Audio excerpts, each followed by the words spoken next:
This is it, right? The rock stool? Aye, lad. The Council of Valkyries. The Valkyries are of Valhalla, are they not? Glad to see you're paying attention, brother. You are correct. Valhalla, the great hall of the Einherjar, is their home within Asgard. But while there, they are subject to the scrutiny of the All-Father himself. And relations between the Valkyries and Odin were tense during my tenure as his advisor. Why? Well, that's an even longer story, lad. For now, why don't we look around for some clues?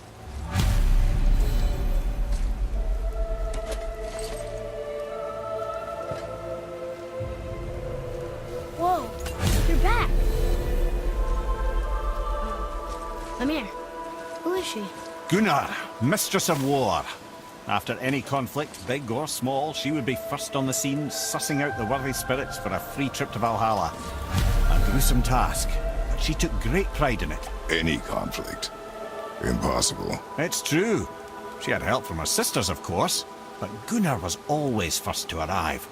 Her judgment of the fallen was unparalleled, and an invaluable resource to Odin. She was one of his favorites. Ah, Gondul. Beautiful Gondul. And? Huh? That's it? Beautiful Gondul? No story or anything? Oh, sorry, lad. The sight of Gondul almost took my breath away. Gondul had a silver tongue, a sharp wit, and struck a figure so stunning it literally drove men insane. Odin forbid her from setting foot in Midgard after a time, as insanity is not a welcome trait in Valhalla.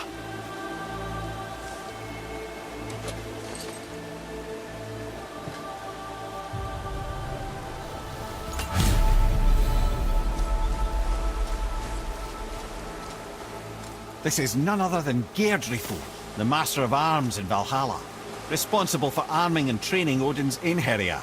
His what? His army come Ragnarok. The entire reason Valhalla exists, you see. The Einherjar wait in the Great Hall endlessly, feasting, drinking and fornicating themselves silly. Once Ragnarok begins, Odin calls them into service to fight on his behalf. Geirdrithul had her hands full training that lot.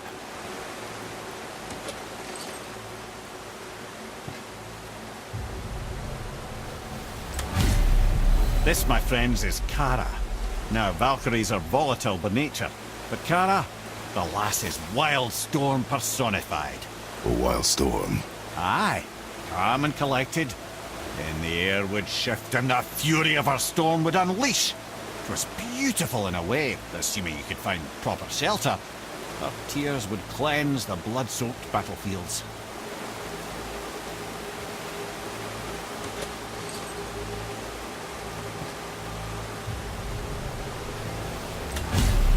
This is Rota, a chooser of the slain. I thought all the Valkyrie did that. Not exactly, lad. Although that is what they're most famous for, and by far their greatest responsibility. You've seen what happens to the dead without the judgment of the Valkyries. Hellwalkers. That's right. Rota, Gunnar, Skuld. Without them to clean up the aftermath of battle, hell overflows with souls meant for Valhalla. A sorry state of affairs. Rota must be beside herself.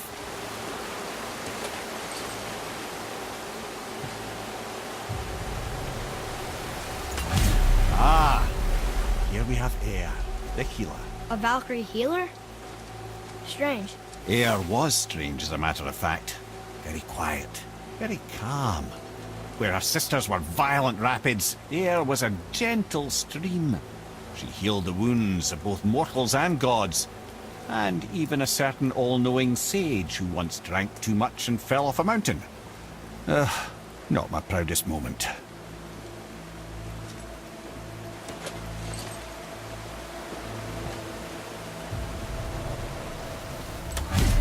Well, well, Hilda, mistress of battle.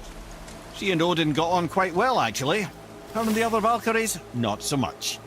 She would spend most of her time here in Midgard observing discord between the living, and sewing some up herself from time to time. She lived for conflict. Some say she was conflict personified. I wonder what will become of her now that she's free.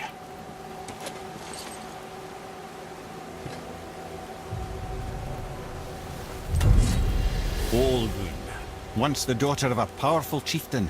She fell defending him during a Reaver attack.